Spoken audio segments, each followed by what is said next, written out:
Hello and welcome to another Warcraft 3 audio commentary. This is from the Souls Backyard Booty Beatdown series, sort of. But this is going to be a 1v1 game between me and Endo Zero, a custom game on the map Turtle Rock. And we are both playing random here, and I draw Elf and he draws Human. We are far spawn. I was hosted on W3 Champ, so I think close spawns are not. I don't know if they do that on Battle.net too, but close spawns on champs I think are not possible. But anyways, though, I'm gonna go for a build that I don't really do a ton of, and that is starting with an Ancient of War Archer creep and then transitioning into Huntresses with a Keeper. Typically, I like to go Keeper hunts and be very aggressive in uh, a lot of matchups, but this one specifically, and my opponent Endo is gonna go for the sort of a fast expo build, which is actually pretty difficult and pretty risky on this map, I would say. It's not like Lost Temple and stuff where the expo is like super easy to creep and sort of really close to your base and everything like that. Um, but he is going to go green, green, red here, this pawn, not the orange camp expo here, which has actually 15,000 gold, but it's a little bit trickier and maybe a little bit more exposed. These drop big consumable items, and they probably give you less experience, 744 versus 63344. I think the red camps give you more experience. You for sure get 3 when you do these 2 greens and this red if you get all the creep kills. You will get level 3, you will get a big permanent item, which can be like Devotion Aura, which is the item he gets here. It can be Vampiric Aura, it can be a Robe of the Magi, a Belt of Giant Strength, or Boots of Quel'Tha Loss. I think those are all the drops. And yeah, so you're gonna see me do this. I don't know that I did this correctly. I maybe should have attacked from this angle and dragged the creeps into the Ancient War and then uprooted it. That's probably the most efficient way to do it, because this takes a bunch of damage in heavy armor mode. So yeah, I think I messed that up. I probably need to work on doing that more efficiently. But like I said, I don't do this build very frequently, so uh, you know, so it is what it is. And honestly, I don't really play Elf that frequently solo anymore either. I do think Human is the favored sort of race in this matchup. When played at a high level, I think Human has a much higher potential, um, just natural sort of potential there. On most maps, some maps may be a little bit different, but just generally, I like the Human's ability to get like stronger counters, and I like their late game play a little bit more. Getting there, of course, is the trick, so that's the question. But anyways, I messed up in this game. We played it really late, and I felt like my micro was not quite crisp. Like it was a decent game for a long period of time in this game. I sort of punted with the macro is concerned in the later stages, but yeah, it was like a step behind like my sort of, what I would say was when I'm like in the zone or sort of like really on point with the micro.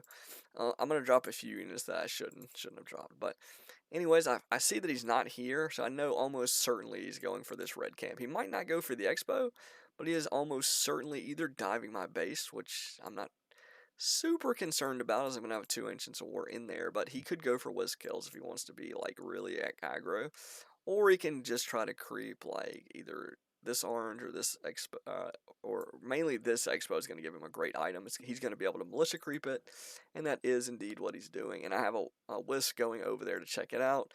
I need to just land a detonate. I need to be ready a little bit earlier to land that detonate, because now he's like pretty much done with the camp, so he'll be able to focus the wisp. His water elemental is going to be, sort of over here, out of range of my wisp. And he's going to do a pretty good job of microing these peasants. I'm sort of I tried to get that detonate, and I did manage to not hit the wisp with it, get the last hit.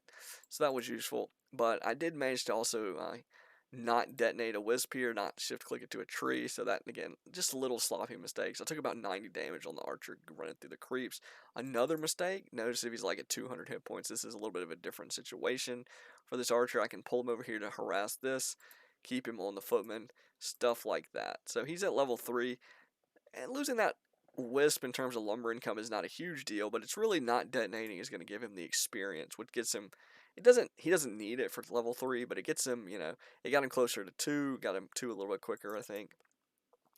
He ran out of lumber because of my harass, which is sort of the goal here. When they're gonna do this fast expo, you need to be attacking like their weakness. I don't think the hunt could actually fit in there. I'm not sure if I mismicroed that or if he just couldn't fit.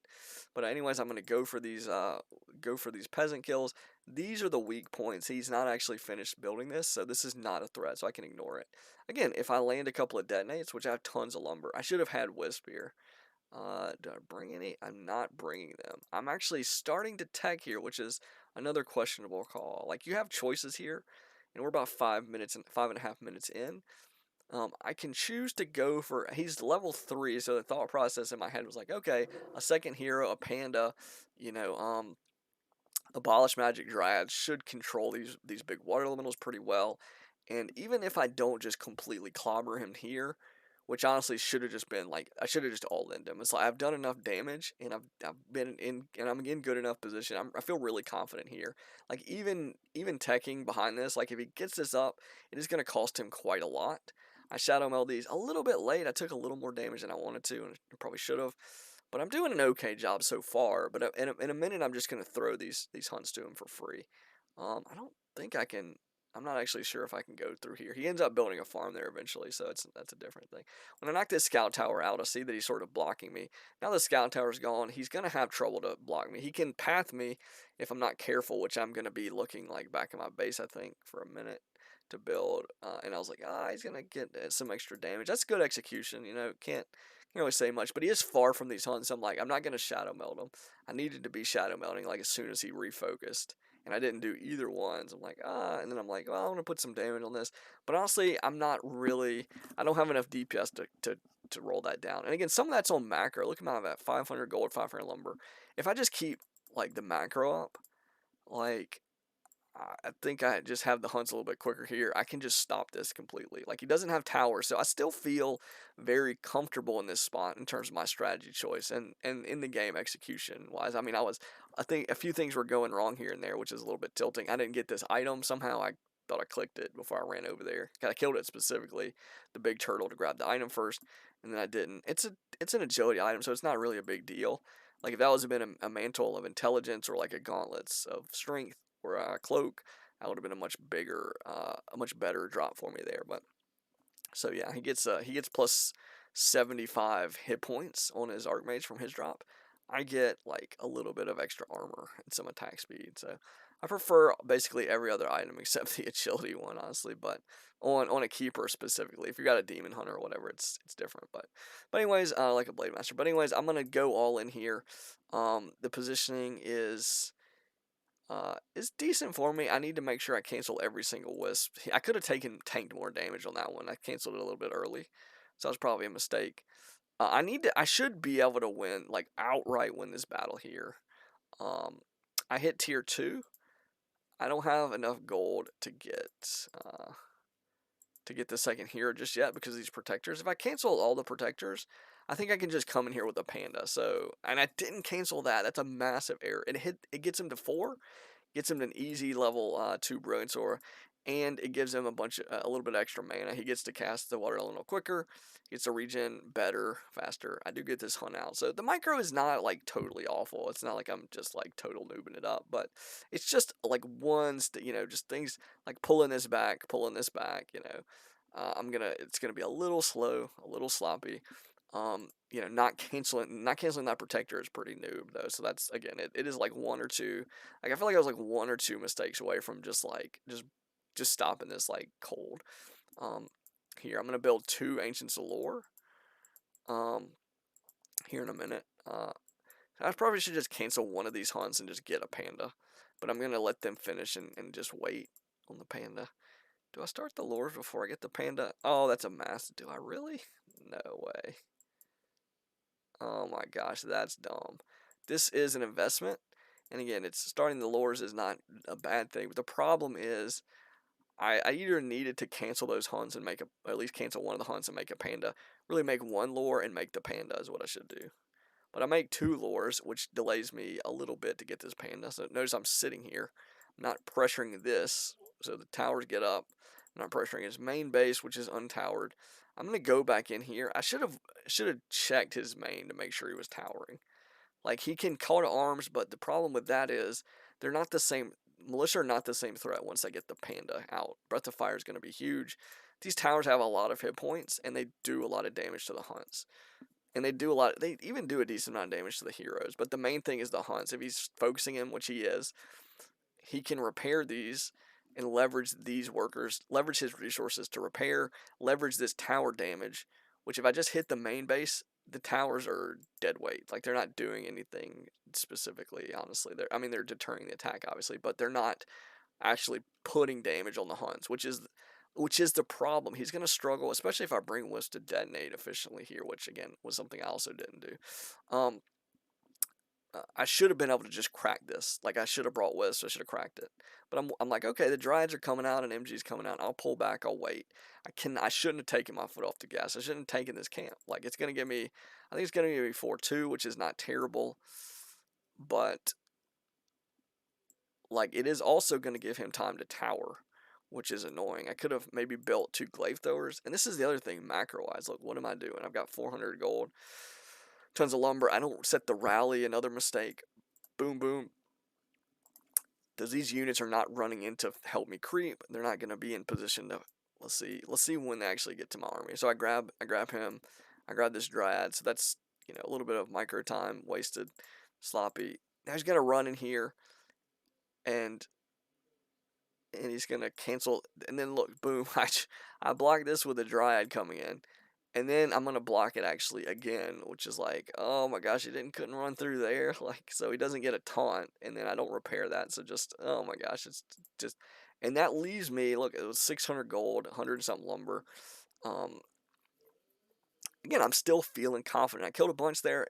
I lost a shot, which was a big deal. Not grabbing a staff, not grabbing clarity potions, a moonstone, a heal potion. I could have leveraged like a lot of this gold just instantly to great effect with all that stuff. But I don't have it now. So I'm going to go into these battles without a staff, which means I have a smaller margin of error for the micro. I have a Dryad just AFK here, which is dumb.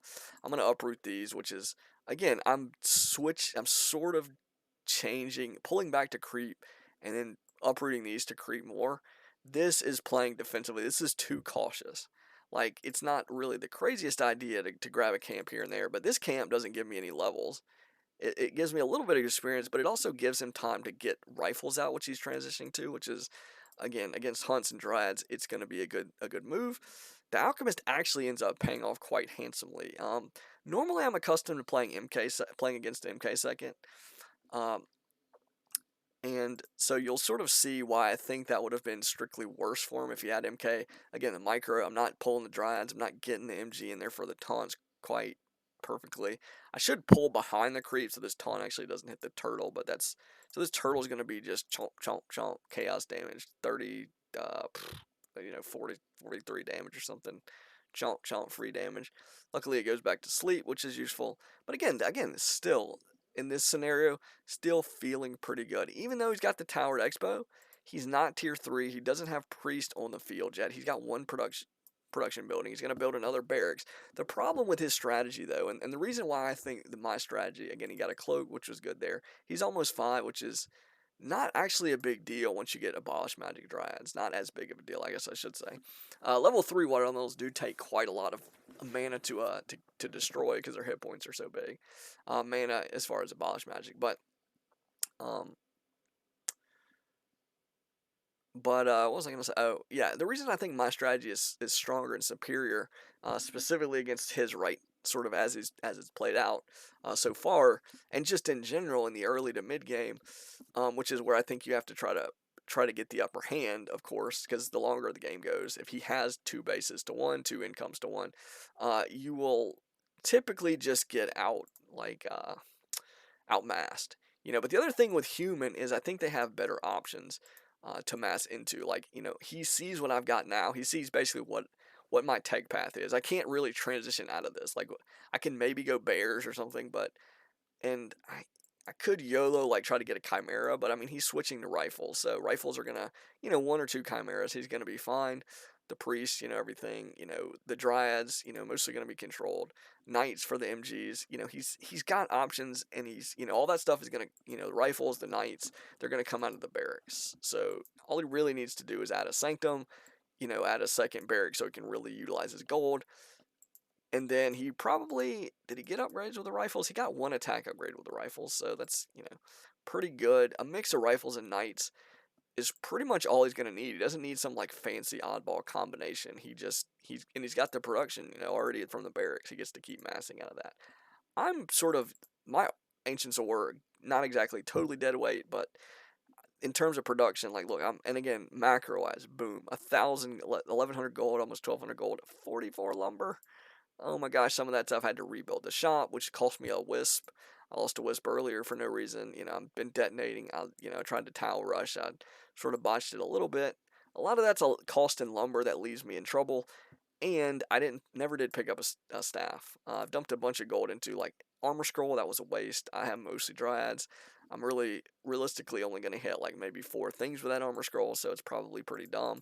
It's not terrible. I honestly I should just pop it now since I still have hunts. But as soon as the hunts are gone, I'm really only going to get like the 2 MGs and the 2 heroes potentially. Maybe the treants. I guess it's not so bad if I catch the treants with it. But again, look at this army. I need to get one more breath of or one more volley on this stuff. Oh, just totally rough that he gets away. That means he's going to get to heal like all his stuff with the regen scroll. The priests are going to be coming out.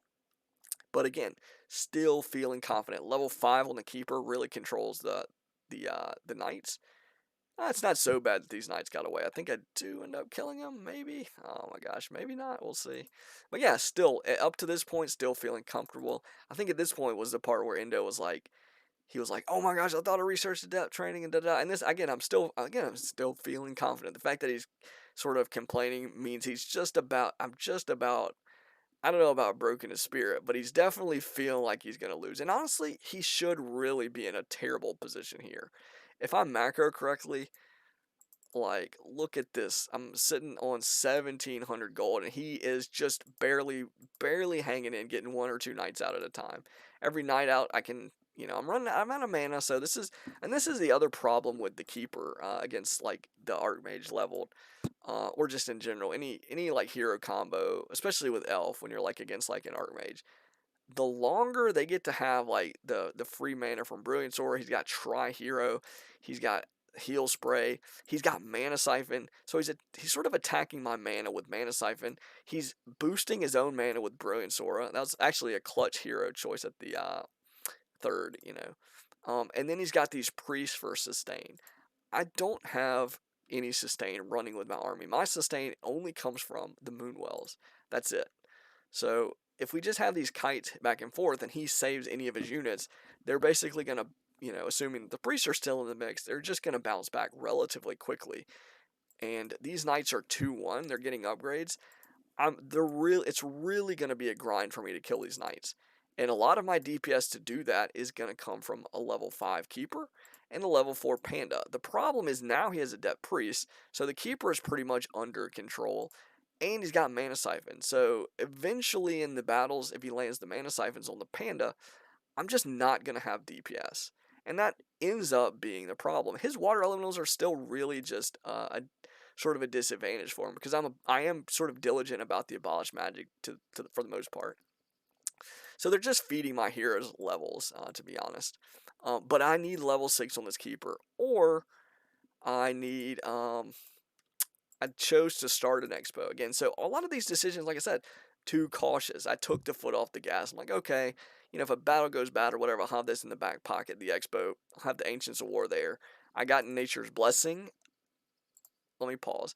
All those things I just mentioned. Nature's Blessing, uprooting their production buildings, building the Tree of Life. They don't sort of mesh with the playstyle that I started with, and they don't mesh with the hero choice. If I hit 6, and he doesn't have an MK, that's a wrinkle that's normally not the case. Normally he has a Mountain King here, so 6 is not the game breaking thing that it is. And also if he lands Mana Siphon, he can sort of control that with the Blood Mage. So he's got sort of a soft counter to the level 6 keeper, with the Blood Mage. But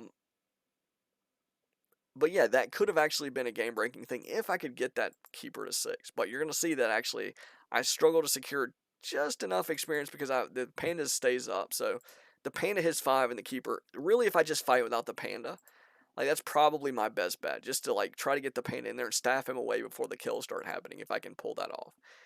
because I need the sustain, and that wasn't in my head. And this as the game goes, like I was basically feeling sort of confident up until right now in the game, and that was when I realized, okay, his army has sort of gotten to a point where it's too much for me just to take a fight on open ground. Honestly, it's this expo's gone for too long. 6,200. He's mined like 6,000 gold more than me now, or something like that. So yeah, fighting here with the Nature's Blessing Ancient War, and this MG is just AFK in my base. So oh my gosh, that could have been, this battle still I think is easier for him to win. With this army and these heroes and these upgrades, I think he's in great position to win this battle now. And this is the part where I sort of realized, okay, this is bad. Him being able to push me back when I don't have the expo. This is the moment where I'm in like my window is slipping away. It's like it's actually sort of really already slipped a little bit, but I think there's still a long shot chance that I can win. And then canceling this. This is at 962 hit points, and it's about to finish, and it's about to have 7 armor fortified. Does he have the DPS to stand in here and fight me? He's got about 100 mana on the Blood Mage, 200 mana and an Armor Scroll and a Greater Ammo Potion on the Alchemist. And he's got the Devotional. He doesn't really have anything on the Archmage, but he has 169 mana. So, and his Knights are 2-2. The DPS, the MG, if the MG is in there distracting the damage, I think this is a closer fight. I think, like I said, I still think he has the edge. It's going to come down to execution. But I'm going to probably pick off some units, which is going to get me close to 6, which would actually be very important.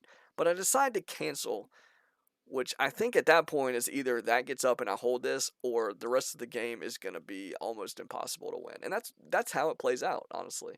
Because look, I already had a glut of resources. I don't really gain much from getting more resources. Canceling that, like, it was gonna tank a bunch of damage, and it was gonna add a bunch of DPS to that fight. Again, I don't know if it's enough to crush him, but it's definitely enough to threaten some building kills. So the MG not being there really hurt me. The what was the other thing? The fact that I didn't have man on the Panda, which is gonna make me really struggle. So he pulls back to do this. This is a little bit of a win more move. I don't think he needs to, but again, he's not under pressure to do anything more aggressive. He doesn't need to. He's got the expo. He's got about 5,400 more gold in it. It's towered. He doesn't need to take a risky fight. And it wasn't super risky, but he ends up in a position where it's a little bit risky, and he actually doesn't take full advantage of this healing ruin, but he denies it to me, which is a pretty, if my army is near the heal ruin, maybe I can pop it and get some value there. And again, but this fight is not terrible. But the problem is, look at the Panda, 53 mana. This is so much value. If he just lands like 1 or 2 seconds of Mana Siphon, I don't get to cast my spells. It's kind of like the Demon Hunter. If you just keep them below those breakpoints on mana, same with the Keeper. He doesn't even have to really keep the Keeper under control, but he is. He doesn't. He's got 2-3 priests at master level now. Plenty of dispel. So the Keeper's pretty much out of the game. Late game, when you get to like 20 minutes against most races, they'll have dispel, and you can't really retrain. Actually, if I retrain to Thorns, that would be an interesting thing. Looking back, he's got a lot of melee DPS. So Thorns, oddly enough, wouldn't have been so dumb in this scenario. But he was still going to have to rely on the other spell for his like DPS. And the Keeper's base like auto attack damage is completely garbage. So that's sort of the problem with the Keeper. Like he relies so much of his value comes from spells that are exploitable late game, that you really don't want the game to end up in this spot. Unless you get to 6. If you get to 6, he sort of bounces back a little bit, but he's still on a channeling ability. So sort of in battle against confident players, like they'll have an MK, they'll have some means to like stop him from really abusing tranquility. And again, now the game is basically over. I'm sort of just playing it for the fans now, as it were. Soul was in the game watching. But yeah, the game's mostly over. So, and I think it was like maybe not right here, maybe a little bit more. Maybe like once he cracked this like expo attempt, he got really excited. He was actually oddly quiet in terms of like talking big. in the game until about, somewhere around this time, not this time, but a little bit before. I think he was like, said something that I could barely even understand, like some gibberish, and it was something, and it was it was a really funny moment in the game, honestly. But it did sort of irk me that I think I sort of punted this win away. Strategy wise, I think more times than not, this strategy versus his strategy, um, if the micro and macro is like even close, I think my strategy prevails most of the time. So, and he actually said and again, I don't know when he was sort of referring to, but he said he thought there was a moment where he was going to disconnect, and I think it was long before I tried to do this expo. So I think I was still like sort of really had a sort of a noticeable lead, honestly. Um, in my head, he obviously has a little bit of a different opinion about it. I think I feel like he thought it was a little bit later in the game, but anyways, regardless, I feel like for a lot of the early mid game, I really had the upper hand. Yeah, he got the expo up, and it was sort of eventually got it towered, but like I was edging him out in unit kills mostly in those battles. I think. Sort of once the panda came into play and stuff. And then he was trying to mass out like he was on one production building too, so he was making like one rifle at a time. And then he got a second one, but he's still on two production buildings versus arguably four. But I wasn't really utilizing all four. Obviously, my macro was like in really bad shape there. I didn't, like I said, I was sitting over 1,000 gold. You cannot, you don't really ever honestly want to do that for too long. But especially so much more if you're on one base versus two. Your window is you're on the clock. Your window slips away every second, every minute that you're in that spot. You're you're on the path to losing. And so you see we're 24 minutes into the game. He got that expo probably like 5 minutes into the game or something like that. So we're talking a massive difference in gold that we'll see at the end, for sure. The net gold is completely different. I get 6 now. Notice, look, 100 mana. In my units, these are the last sort of units here. I got one production building. Losing that ancient lore was pretty bad. I've got the expo now, but he's got a second one. And now, like, it's the whole thing about DPS. I'm not going to be able to out DPS his sustain. He's got level 2 level 2 heal spray. He's got 3/2 knights, and he's got master level priests. They're going to be rocking, I don't know, like 14 armor or something retarded. So it's going to be like 50% of my damage is going to be chopped off. So I was already in bad shape in terms of like, Dryad MG DPS versus the Knights. Just in general, they're not like amazing. The MGs for sure are not amazing DPS. The Keeper's auto attack's not amazing DPS. But the Panda without mass mana, and then they're up against Knights with like the Animal War training. Now they're 3/3. They're already at 43% with no. Let's see, with Devotion Aura they're at 43% with no. Let's see when he actually casts Inner Fire here on them. If he does, I don't know. Oh my gosh, that Dispel! I just want to look. 51% with Inner Fire now. So yeah, over half of over half of the damage reduction. So yeah, there's no way for me to like kill. I'm at 22 food. He's at like 74. So this is, like I said, the game largely slipped away. Like once he cracked the expo, like he didn't. This was a win more thing. He didn't need this. And my DPS, you like I was mentioning, like at all points that in those battles, like my panda was, maybe get like one breath of fire off, one drunken haze, but it's not enough to finish on the knights. And it might be enough to finish on the priest, and that's really what I need to kill, to sort of start with there. So, um, but but yeah, the other thing that was like, I think I mentioned it before, but the choice of Alchemist second, like it comes out instantly. You have to wait for the MK. Those seconds sort of matter, and the other thing that sort of matters is, you might look at this hero. A lot of people, that are, and again, I'm not gonna say it's like the optimal thing here, but it's not like the alchemist was like a throw or just some goofy like maybe a tinker would have been, or maybe a dark ranger or something. Like he has solid abilities, and what he adds to the table, um with heal spray is a lot more sustain. It's basically I don't say the opposite, but it's like Where the MK sort of offers like single target focus with Bolt, and then Thunderclap usually AoE like debuff, a lot of damage AoE. The Alchemist, he's sort of a mixture. He has like AoE healing, and then he has like an AoE debuff damage spell with Acid Bomb, and then he's got Chemical Rage, which is like a weird, sort of temporary hero buff thing. Um, but yeah, in terms of like what he offers in the battles, he offers kind of like the Shadow Hunter. He offers a lot if you choose Heal Spray. Obviously, he offers a lot of healing, so he offers a pretty good bit of sustain.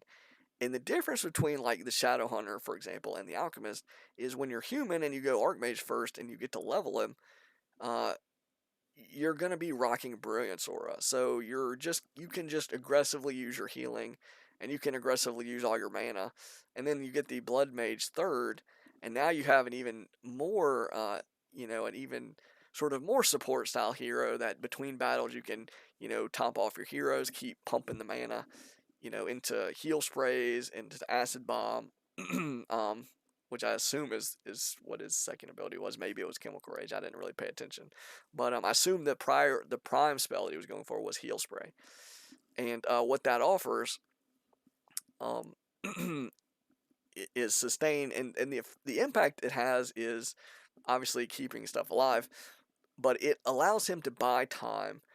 Um, for his mass to come into play. Like I said, every second matters when you're a 2 base. It also matters when you're against a Keeper of the Grove. Like, the longer you can keep yourself sort of, your army up and your sort of position decent, you just get Dispel, and that's, you just sort of beat the Keeper typically. Like, the Keeper, he sort of needs to beat you in other ways at that in the late game. Like, he has to get, maybe you're out of position, maybe you miss micro, or maybe you just lose all your Dispel or something, or silence. I guess I could have grabbed, I don't remember if I was tier 3 at the end of that game, honestly, which sounds really goofy, but, and then it's really costly for a tier 3 hero, but silence actually, silence would have been huge. In hindsight, it's sort of weird in hindsight. I guess it's sort of risk reward. If you go Dark Ranger, it's going to be really costly. It doesn't offer a ton of DPS, and I really have to land a perfect silence, which means I have to catch all of his priests, because if I miss like one or two priests, he can just dispel the silence. So, and then it's no big deal. But if I can silence like all the priests and maybe one or two of his heroes, then especially the Blood Mage and the Alchemist, then I can really mess up his sustain and then maybe pick off some units that otherwise wouldn't, keep his mana siphon under control. It's going to come down to micro and stuff, and like what other third hero could I pick? There may be maybe a Naga for like Fork Lightning, just try to burst down the priest. You're making these hero picks usually, or in a lot of it is just like automatic. Like, okay, I'm gonna go Archmage, MK, this or that, and it's like they're versatile.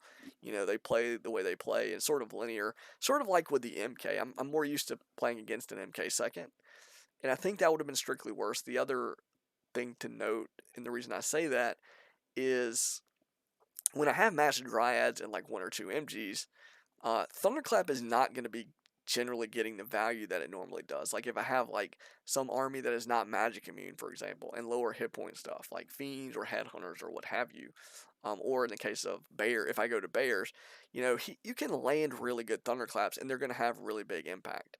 Like the impact there's a lot of potential, high potential for level 2 and 3 thunderclap to really hurt those type of armies and really, have game changing effects. But if I have Mass Dryads and like 2 MGs, like what exactly is he going to hit with Thunderclaps? He's basically going to be capped at hitting at most 4 targets, and those targets are going to be 2 Mount Giants, which already have sort of garbage damage anyway, and then he's going to be hitting the heroes, which they get reduced damage from Thunderclap, and the duration is less, I think, on the debuff.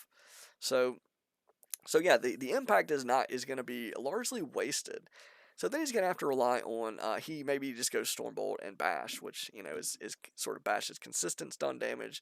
Well, so that consistent. It's sort of you know every so often he's going to get like stun and extra damage, but but then you have Stormbolt, which is really, again, only going to be able to target basically 4 targets. And he's probably going to throw that damage at the heroes because their DPS and their hit points are probably way more attractive to attack, with the Stormbolt than a Mountain Giant, which again it doesn't rely on like hitting a bunch of spells. It's got tons more way more hit points. So and the DPS is like just way less than the heroes. So yeah, it makes really no sense to bolt an MG unless you're gonna kill it.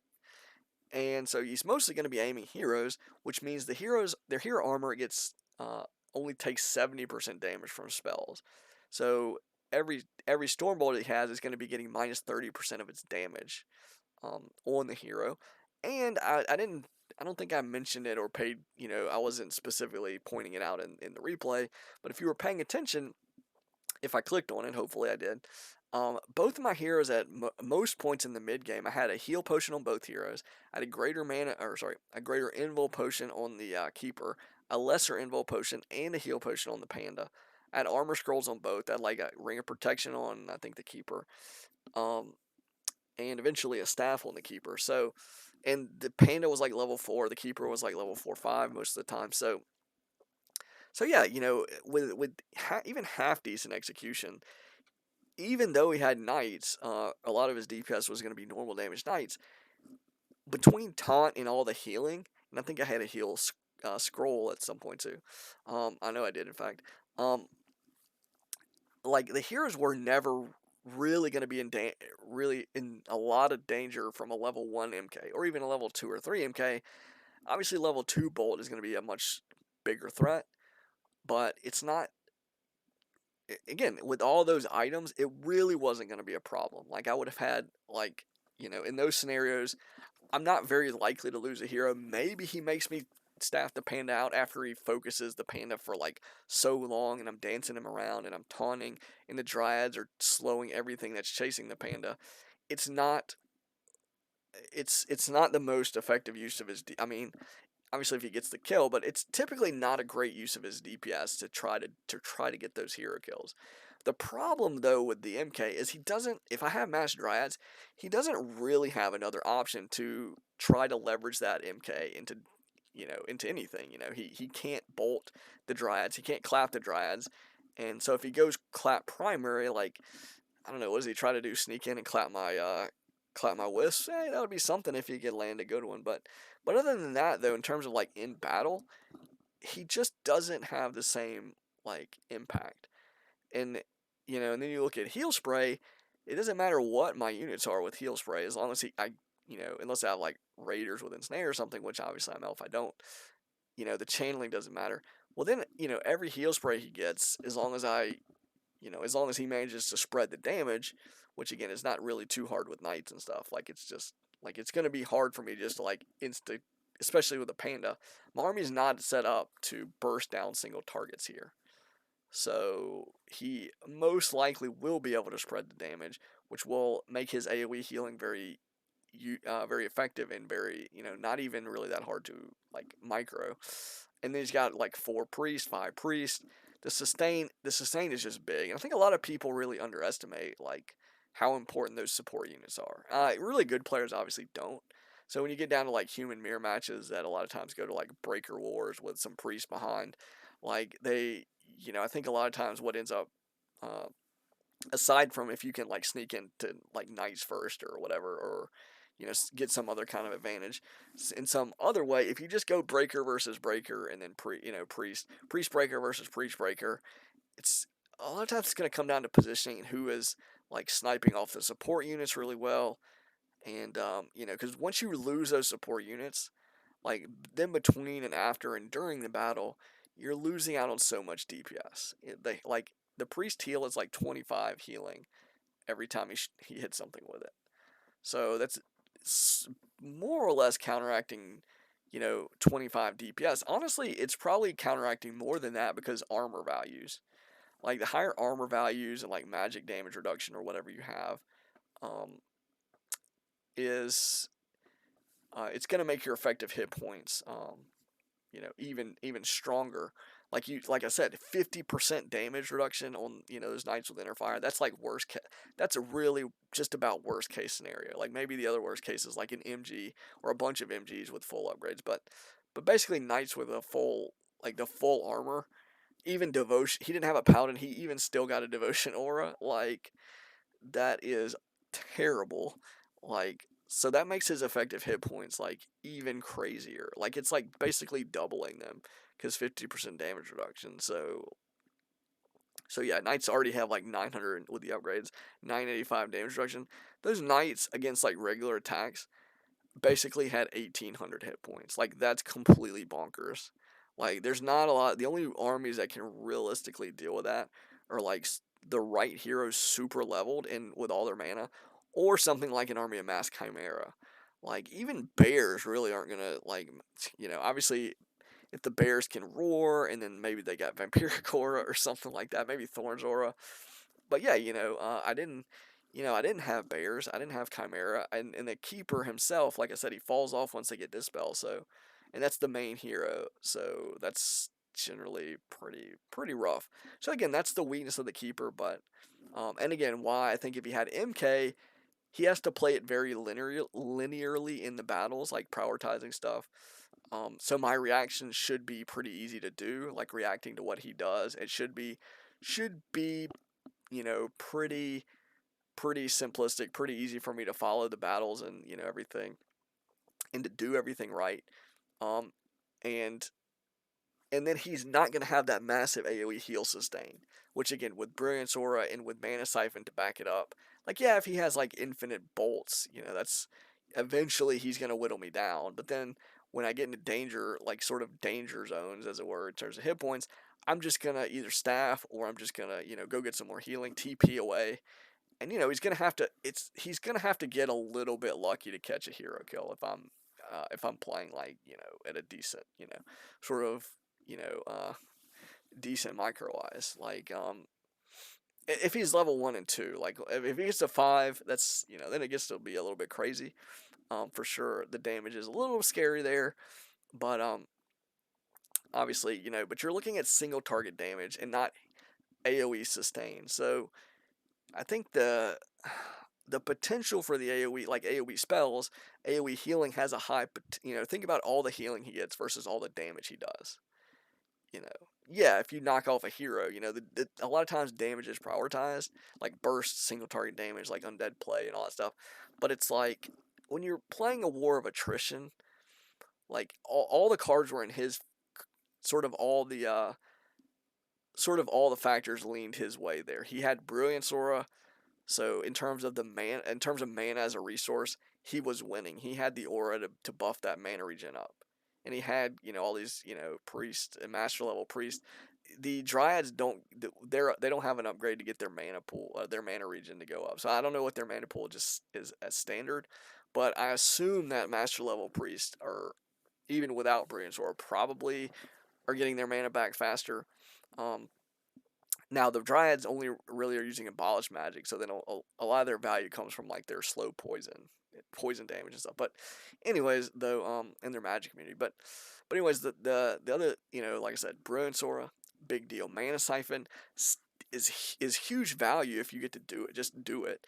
Like you're stealing their mana at a high rate actually, and then you're giving it to your own heroes. It's not like Mana Burn where you're doing damage and knocking out mana, which is sort of restricted in terms of like, okay, you do this much damage and you take this much mana.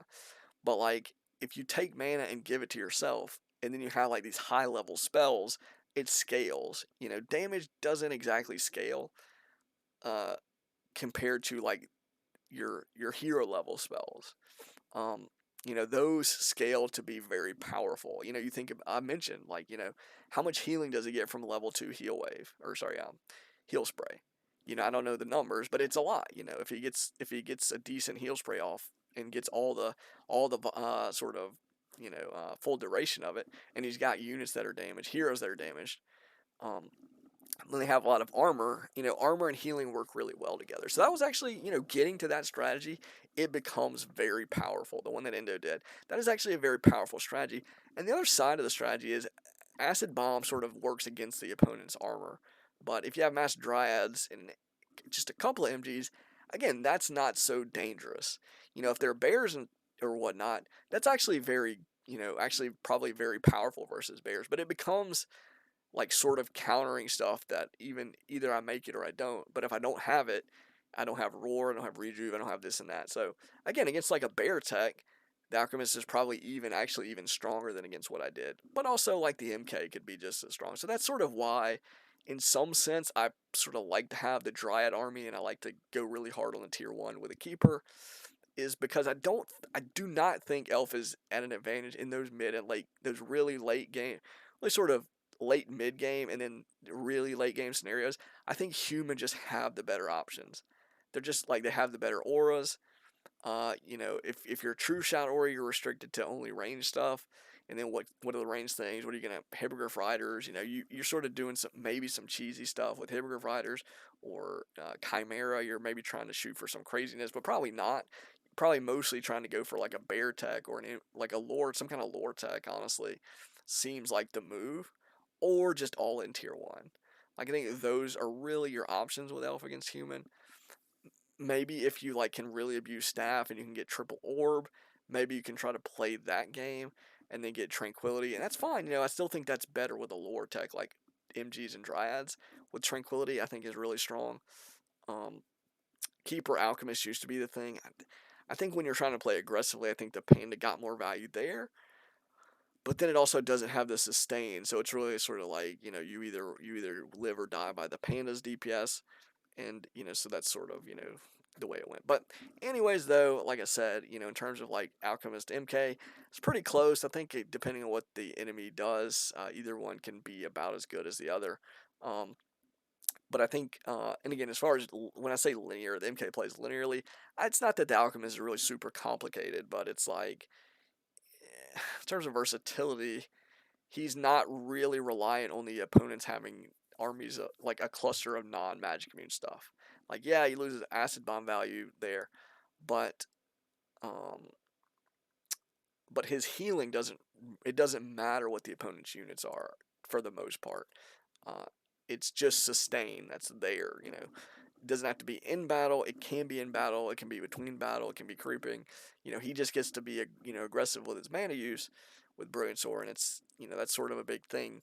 It's sort of like with a Shadow Hunter. Between battle, during battle, you can get these big heals that can sort of make or break your fight.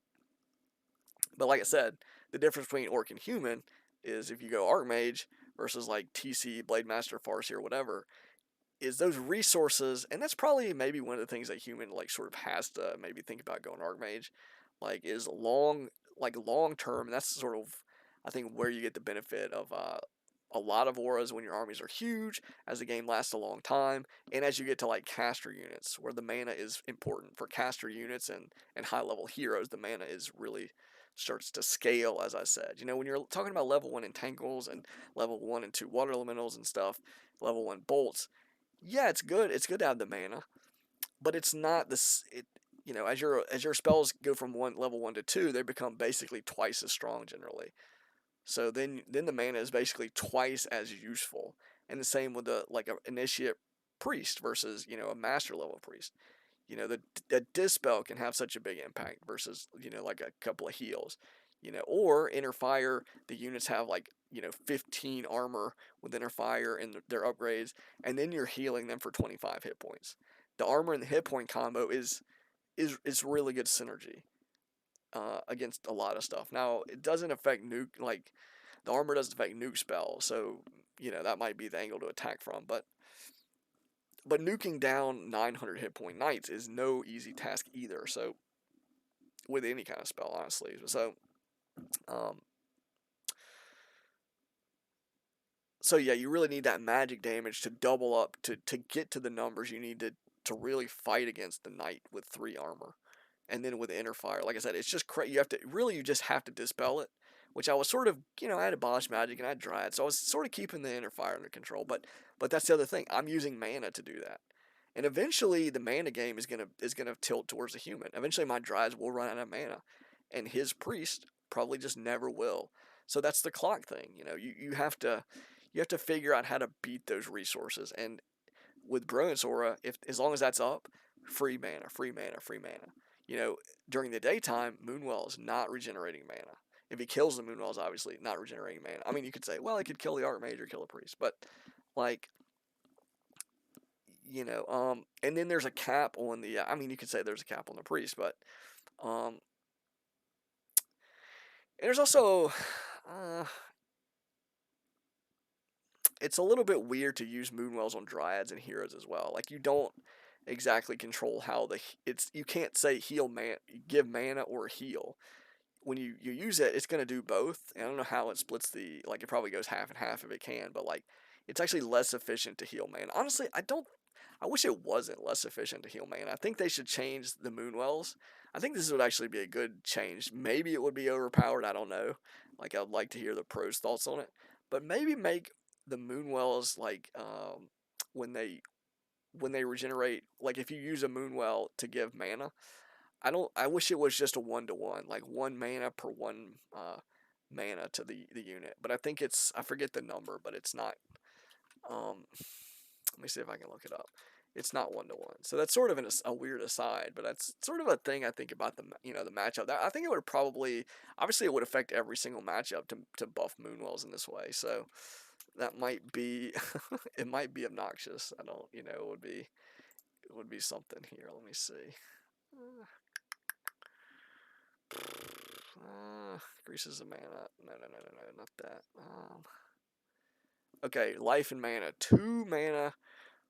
It costs 2 mana to restore a 1 point of mana. So 50%. Oh, well, or if you compare it to restoring life, 0.5 mana to restore a hit point. So the mana comes at a premium of basically 4 times. It takes 4 times as much Moonwell mana to replenish 1 point of mana than hit points.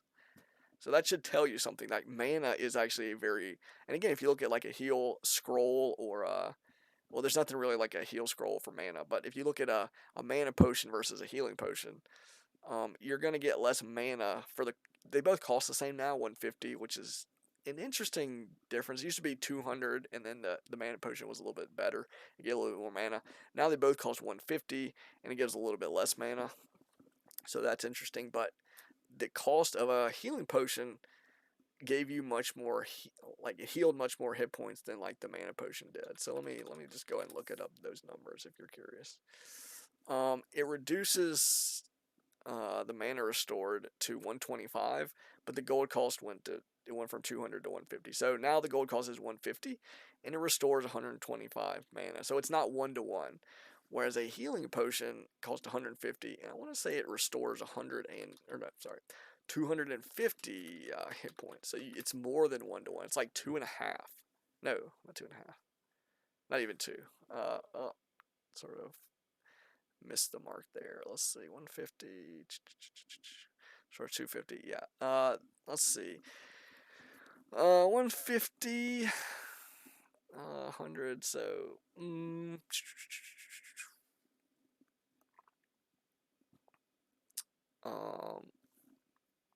Let's see. What are we looking at? 100 more. 15. So yeah, it's basically.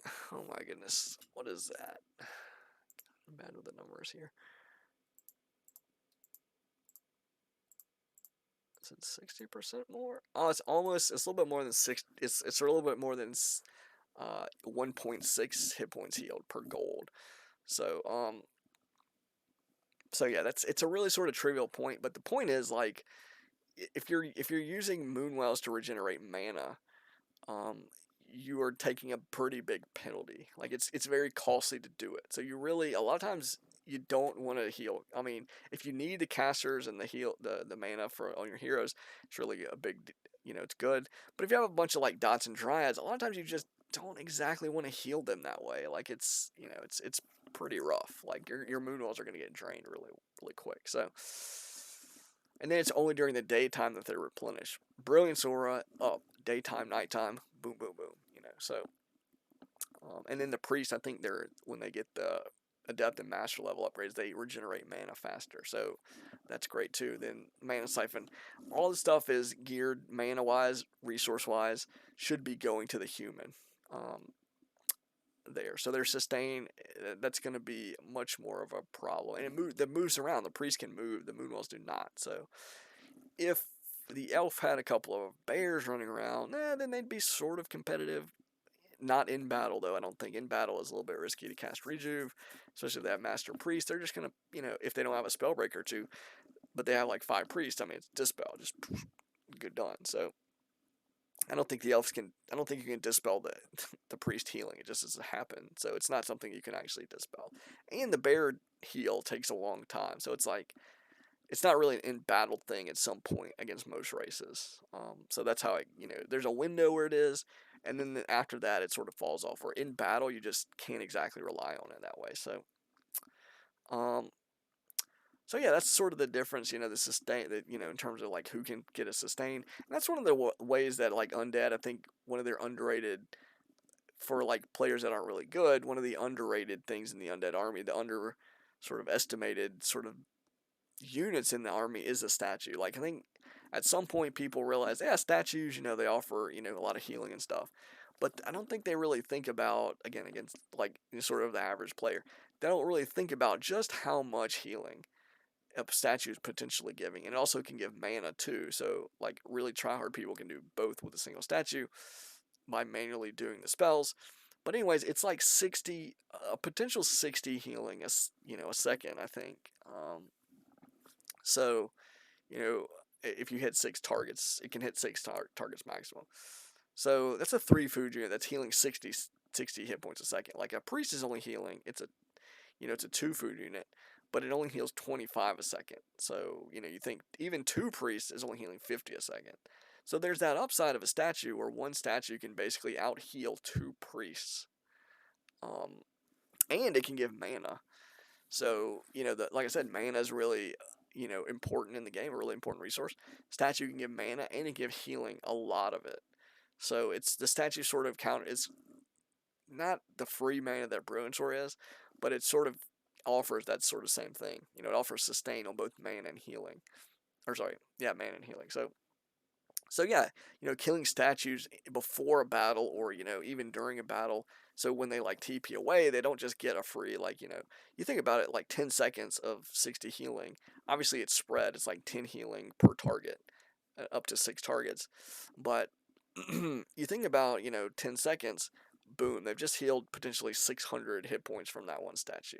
It's obviously spread to 6 different units, 100 hit points per unit, but like, and then another 10 seconds, and then another 10 seconds, and everything, is very quickly going to be back into, in good shape typically.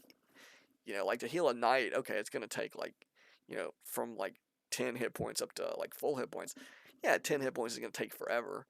Whereas a priest, the single target is going to heal faster.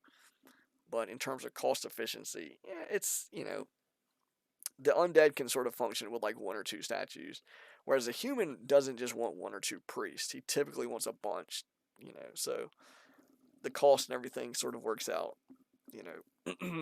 where the undead has a really efficient, they can sort of play on one base for a long time, and I think that sort of contributes to the play style.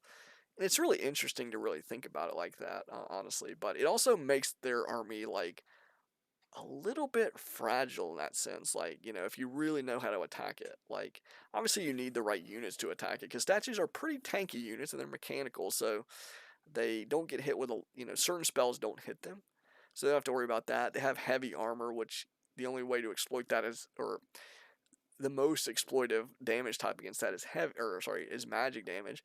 So you're talking like heavy air units or casters. Casters typically do like not that much DPS. So even if you double it, it's sort of like if it's like a spirit walker or something, that's one thing. But you're talking like priests and stuff. You generally just want the priest healing. You don't really want them like uh, unless there's nothing to heal. You don't want them like doing attack, because they don't really do 25 DPS typically. So you're generally better off um, healing with them a lot of times. So that's sort of what I'll say. And then with sorceresses, getting them casting slow and everything, yeah, they're going to be getting in attacks too, for sure. But a lot of times the slow is going to be more, keeping the slow up is pretty important if you have them. Now if you're up against like Master Dryads, obviously you don't really want sorceresses at all in that scenario.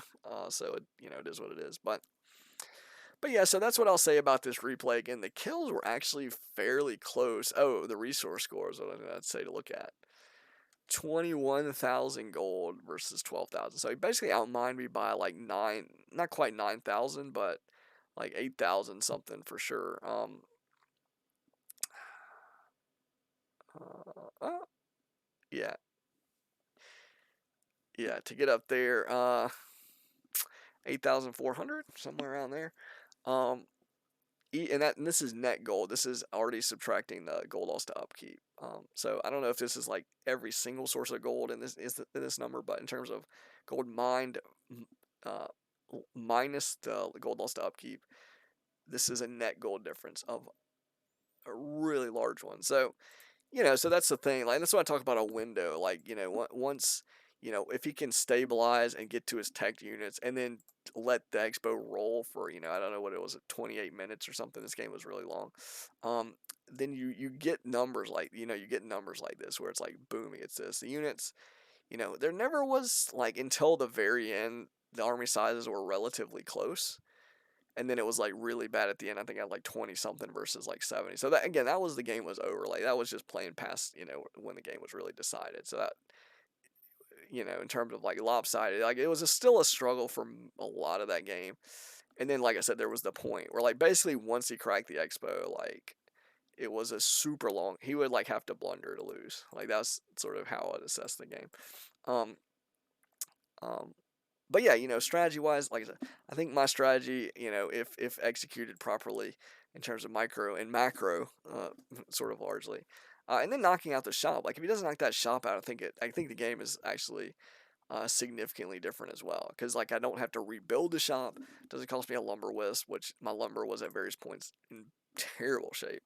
I can dump the 500-600 gold I had into a staff, into heal potions, into clarity potions, a moonstone, and have the staff in those battles, which probably leads to units saved that I just lost. Like a drop a dryad here, an MG there. Like there was definitely moments like where I could have saved an MG, uh, or like a hunt or a dryad, and kept those units up, and just denied them the experience when they got it. So that's a big deal with elf. Like that the staff is a massive add at those value add in those situations. So, but anyways, props to Indo. It was a good game. I think it was probably a fun game to watch. Um, it was a little bit frustrating to sort of blunder the way I did. But again, you play the game sort of. I don't think I'd been playing too many solos on the day or even honestly the week, but but when you play a game at like 3 a.m. or whatever it was, like my sleep schedule is not the greatest currently anyway, so I probably need to get more sleep just in general. But yeah, definitely, and again, he's on a similar time zone, so he was in a I'm sure he could have been crisper too, probably, but as far as that goes, uh. But yeah, I wasn't like super like distraught over dropping the game.